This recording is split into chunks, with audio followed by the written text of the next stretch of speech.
Good morning, students. Myself, Professor Uday Patel.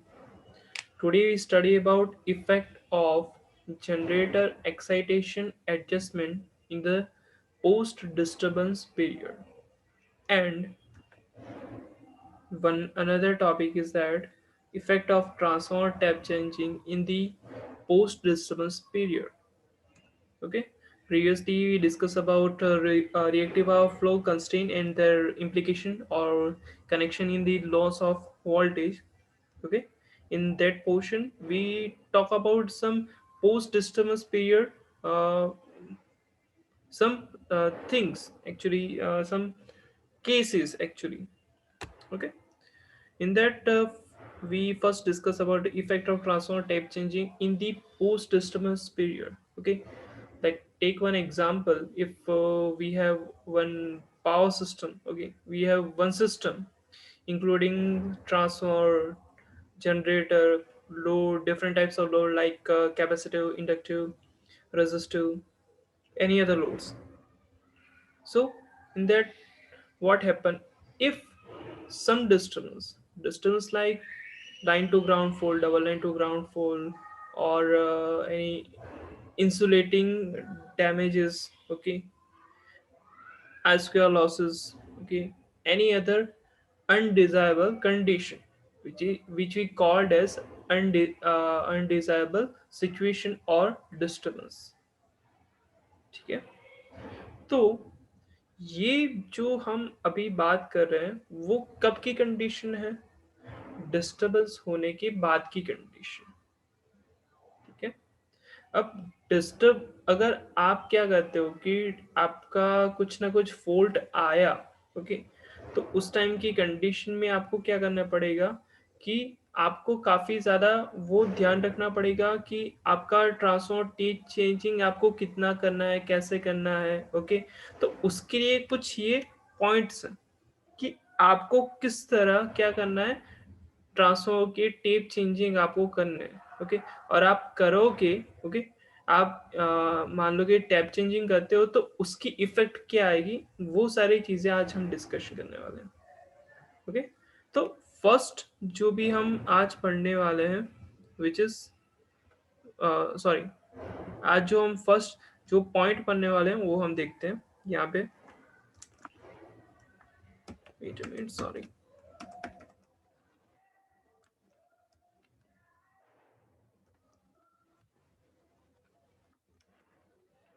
ये आपका first point है. Operating time of transformer should be precise so voltage can be raised at lower time. Okay. Why operating time of transformer should be precise? Okay, why? क्यों ऐसा होगा? क्या ज़रूरत है? Okay. अगर हम क्या करते हैं कि जो भी हमारा टैप चेंजिंग करना है, ओके, जो भी हमें मेनली ट्रांसफॉर्मर को ऑपरेट करवाना है उसका टाइम अगर इंक्रीज हो जाता है तो होगा क्या? ओके.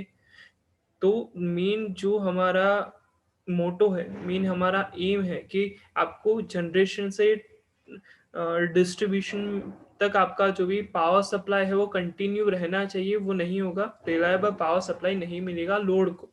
ओके. इसीलिए क्या होना चाहिए कि जो भी आपका ऑपरेटिंग टाइम है ट्रांसफॉर्मर का वो क्या होना चाहिए कि वो which that should be precise. Okay. So उससे क्या होगा कि जो भी आप क्या करते हो कि वोल्टेज को स्टेप अप कर रहे हो, ओके. ऐसा हम क्यों करें कि देखो डिस्टरबेंस आया, कुछ ना कुछ हुआ, तो वोल्टेज इनडायरेक्टली लोड को क्या हो रहा है, कम मिल रहा है. ओके. मान लो कि तीन लाइन है, मान लो कि तीन ट्रांसमिशन लाइन, एक ब्रेक हो गया, ओके. तो दो लाइन पे आपका लोड ज़्यादा इंक्रीज होगा, जो हमने प्रीवियसली लेक्चर के अंदर ऑलरेडी डिस्कशन कर लिया है.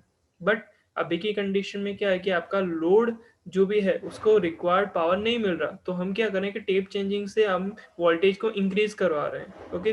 कैसे, किस तरह हम इंक्रीज करवाएंगे? टैपिंग इस तरह सेट करेंगे कि आपका ट्रांसफार्मर का सेकेंडरी वोल्टेज क्या हो, ज़्यादा मिले, यानी स्टेप अप ट्रांसफार्मर वो होना चाहिए. ओके. और उसके अंदर भी क्या है कि आपका ऑपरेटिंग टाइम ऑफ ट्रांसफॉर्मर कम से कम होना चाहिए। ओके, तो जल्दी से जल्दी आपका क्या हो, वोल्टेज मेनली लोड को मिल सके। ये आपका फर्स्ट पॉइंट है। ओके, सेकेंड पॉइंट है लोड शार्प इंक्रीजेस और overshoot should not be happen. ठीक है, load sharp increases और overshoot should not be happen। Okay, यानी कि ओवरशूट का मीनिंग क्या है कि सडनली कोई वोल्टेज इंक्रीज हो जाना। ओके, ओवरशूट का मीनिंग क्या होता है, सडनली वोल्टेज आपका इंक्रीज हो जाना। ओके, अब होता क्या है कि जैसे आप जल्दी से जल्दी क्या करते हो कि वो टैपिंग चेंज करके आपका ऑपरेटिंग टाइम कम करके वोल्टेज को देने के लिए जाते हो ना कि लोड को, तो उसकी वजह से क्या होता है कि कई कई बार आपका वोल्टेज सडनली इंक्रीज हो जाने से लोड को इफेक्ट हो सकता है, तो वो नहीं होना चाहिए। ओके, थर्ड है कि strategic load shedding should be precise. Okay, यानी कि आपको क्या करना पड़ेगा कि जो भी आपका लोड शेडिंग है, ओके, वो आपको प्रिसाइजली सेट करना पड़ेगा। ओके, यानी कि आप कौन से जनरेटर से आपकी एनर्जी आप लोड को भेज रहे हो। ओके, कौन सा आपका लाइन डिस्कनेक्ट हुआ है, आप कौन से क्या बोलते हैं टर्न्स रेशियो पे या टैपिंग पे आपका वोल्टेज सेट कर रहे हो। ओके, और किस कौन सी लाइन कितना वोल्टेज आपका शेयर करेगी, वो सारी चीज़ें क्या होनी चाहिए, उसका प्लानिंग आपको करना पड़ेगा, वो सारी चीज़ें आपको ध्यान में रखनी पड़ेगी। आफ्टर देन है कि load overshoot due to tap changing transformer need to be avoided. Okay, ये दोनों पॉइंट ऑलमोस्ट सेम जैसे ही है। ओके, कि इसमें आपको अवॉइड करना है एज वेल एज इसके अंदर आपको ध्यान रखना है कि वो हो ही ना। ओके, वो कंडीशन ही ना आए। ओके, तो ये है आपका effect of transformer tap changing in the post disturbance period. Okay, ध्यान में रखना कि आपको एग्जाम में या आपको क्या पूछा जा रहा है। ओके, पोस्ट डिस्टर्बेंस पूछा जा रहा है या प्री डिस्टर्बेंस पूछा जा रहा है। ओके, ये पोस्ट डिस्टर्बेंस की कंडीशन है, आपका फॉल्ट हो जाने की बाद की कंडीशन, ना कि पहले की कंडीशन। ठीक है, अब हम बात करेंगे effect of generator excitation adjustment in the post disturbance period. Okay, किसकी हम बात करेंगे, generator excitation adjustment. Okay, excitation हम क्यों प्रोवाइड करते हैं, एक्साइटेशन हम प्रोवाइड करते हैं पोल्स को। पोल्स क्या होते हैं, मैग्नेटिक पोल्स होते हैं। ओके, जो क्या बोलते हैं north pole and south pole को एक्साइट करते हैं। ओके, यानी ऑलमोस्ट अगर आप मान लो कि एक्साइटेशन प्रोवाइड करने के लिए डीसी वोल्टेज यूज होता है। ओके, तो हम क्या बात करें कि इफेक्ट ऑफ जनरेटर, यानी कि आपका कोई जनरेटर होगा, अल्टरनेटर होगा, यानी एसी जनरेटर होगा या डीसी जनरेटर होगा। Okay, depending upon your generator system, generating system. Okay, in post disturbance period, कि आपका फॉल्ट हो चुका उसके बाद आपको जनरेटर के एक्साइटेशन को कैसे एडजस्ट करना है। ओके, और उसकी इफेक्ट क्या आती है वो हम पढ़ने वाले हैं। Sudden large reduction in transmission voltage level leads to over-excitation of generator and field forcing। क्या है sudden large reduction in transmission voltage level. Okay, आपका क्या हुआ, डिस्टरबेंस हो गया, तो उसकी वजह से क्या होगा कि ट्रांसमिशन वोल्टेज जो भी होगा ना, ओके, वो सडनली आपका क्या हो जाएगा, डिक्रीज हो जाएगा। ओके, और उसकी इफेक्ट क्या आएगी कि जनरेटर जो भी होगा, ओके, वो ओवर एक्साइटेशन मोड में चला जाएगा। ओके, वो नॉर्मल एक्साइटेशन, देखो तीन मोड होते हैं, normal excitation mode, over excitation mode और अंडर एक्साइटेशन मोड। अगर आपका लोड काफी ज्यादा इंक्रीज हो जाता है तो क्या होगा, वो अंडर एक्साइटेशन मोड में चला जाएगा, नॉर्मल एक्साइटेशन मोड में बैलेंस लोड कंडीशन होगी। और ओवर एक्साइटेशन मोड क्या होगा कि जिसके अंदर हम जो ये सारी चीजें पढ़ रहे हैं कि डिस्टर्बेंस हो जाने के बाद की कंडीशन, कि आपका लोड क्या हो गया, इनडायरेक्टली डिस्कनेक्ट होने की वजह से आपका क्या हो गया, लोड डिस्कनेक्ट हो गया था, तो आपका जनरेटर ओवर एक्साइटेशन मोड में चला जाएगा और फील्ड वाइंडिंग, फील्ड फोर्सिंग के मोड में आपका हो जाएगा। ओके, फील्ड यानी आपका मेनली हम उसकी ही बात कर रहे हैं, जो भी क्या बोलते हैं एक्साइटेशन के लिए जो भी आपकी फील्ड वाइंडिंग आपकी पोल के ऊपर लगाया जाता है उसकी बात हम कर रहे हैं। ओके, तो ये दोनों कंडीशन आ सकती है अगर आपका ये मेनली आपका effect of generator excitation mode हुआ तो ओके।